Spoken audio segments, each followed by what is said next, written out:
Friends, तो मैंने आपको अभी तक 10 लेसन बता दिए हैं दैनिक पाठ योजना के। अगर आपने वो लेसन नहीं देखे हैं तो आप आई बटन पर जाकर वो वीडियो देख सकते हैं या फिर आप मेरे चैनल पर विजिट करके वो वीडियो देख सकते हैं। तो बिना टाइम वेस्ट किए चलिए देख लेते हैं लेसन नंबर 11, जो कि है प्रकाश स्रोत। तो इसमें भी हम ज्ञानोपयोगी, ज्ञानात्मक, अवबोध, अभिव्यक्ति वगैरह लिख देंगे। उसके बाद में अपनी सहायक सामग्री, शिक्षण विधियाँ, पूर्व ज्ञान वगैरह लिख देना। फिर जो प्रकाश स्रोत से क्वेश्चन बनते हैं वो लिखेंगे।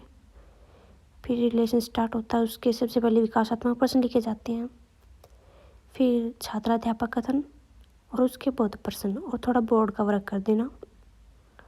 फिर प्रकाश उत्पन्न होने की घटना, फिर आप कहते हैं ताप दीप्ति, घर्षण दीप्ति और उनके छात्राध्यापक कथन। फिर इसके बोध प्रश्न दिखा देना। उसके बाद में आपके आते हैं मूल्यांकन प्रश्न। फिर आप बच्चों को जो गृह कार्य देते हैं लास्ट में वो दे देंगे।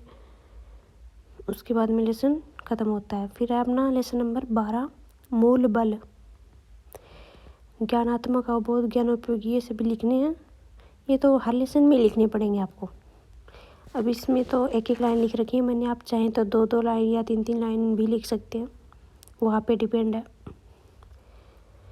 उसके बाद में आपने प्रकृति के मूल बल, यहाँ से स्टार्ट करेंगे इसको। इसके विकासात्मक प्रश्न लिखें पहले। फिर छात्राध्यापक कथन, फिर अपन जो छात्र छात्राएं क्रिया उसमें लिख देना कि सभी छात्र ध्यानपूर्वक सुनेंगे, समझेंगे या अभ्यास पुस्तिका में नोट करेंगे, ये सभी बता देना। और थोड़ा बोर्ड वर्क के लिए ब्लैक चार्ट लगा देना, उस पर जो मोस्ट इस लेसन से संबंधित है वो लिख देना। फिर आपका ये गुरुत्वीय बल वो लिख देना। फिर है छात्राध्यापक कथन, वो लिख देंगे। उसके बाद में प्रबल नाभिकीय बल 3 नंबर पॉइंट में आ जाएगा इसके। फिर इसके बोध प्रश्न और फिर वही मूल्यांकन प्रश्न लिख देना इस लेसन के। और फिर गृह कार्य दे देंगे मूल बल का। फिर आपका 13 नंबर लेसन है गति के नियम। इसमें भी आप अपने ज्ञानात्मक, अवबोध, ज्ञानोपयोगी वो सभी लिख देना। और चलिए आगे चलते हैं।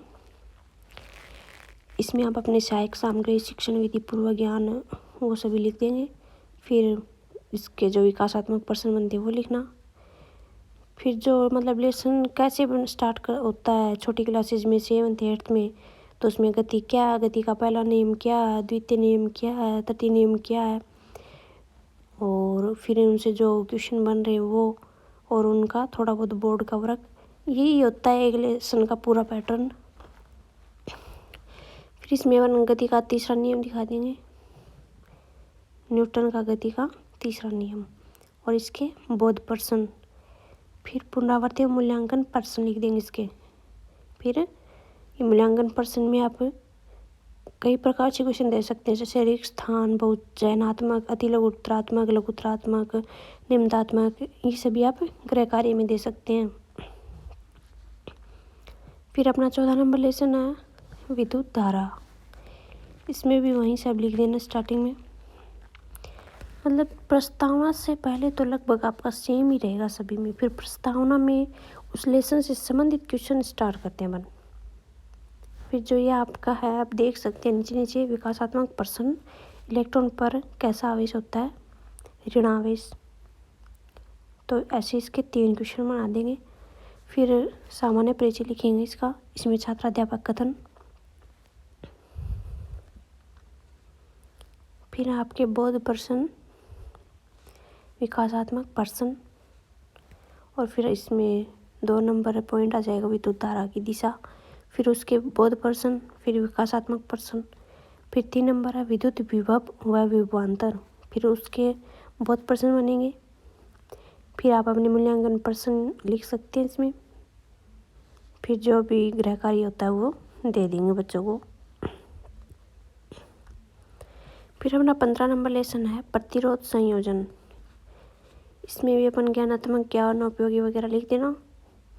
फिर प्रतिरोध संयोजन आपको पता ही है, जो श्रेणी क्रम समांतर क्रम संयोजन होता है अपना, तो वो सभी इसमें पढ़ाना होता है, तो वो सभी लिख देंगे। श्रेणी क्रम संयोजन के क्या कहलाता है, श्रेणी क्रम संयोजन किस प्रकार से बनाया जाता है, वो सभी, जैसे V बराबर IR और उसमें होता है V बराबर 1/R समथिंग, ये सभी दिखा देंगे तो अपन। और यहाँ पर अपना 15 नंबर लेसन ख़त्म होता है। फिर इसमें अपन गृह कार्य दे देंगे बच्चों को। तो इस प्रकार से आज देख लिया है आपने 15 लेसन, बाकी के बचे हुए 5 लेसन आपको नेक्स्ट वीडियो में मिलेंगे। और अगर आप चैनल पर नए हो तो आपसे रिक्वेस्ट है, प्लीज़ चैनल को सब्सक्राइब कर देना। बाकी मैं आपको फोर्स नहीं करूँगी। अगर आपको वीडियो अच्छा लगे तो प्लीज़ वीडियो को लाइक कर देना।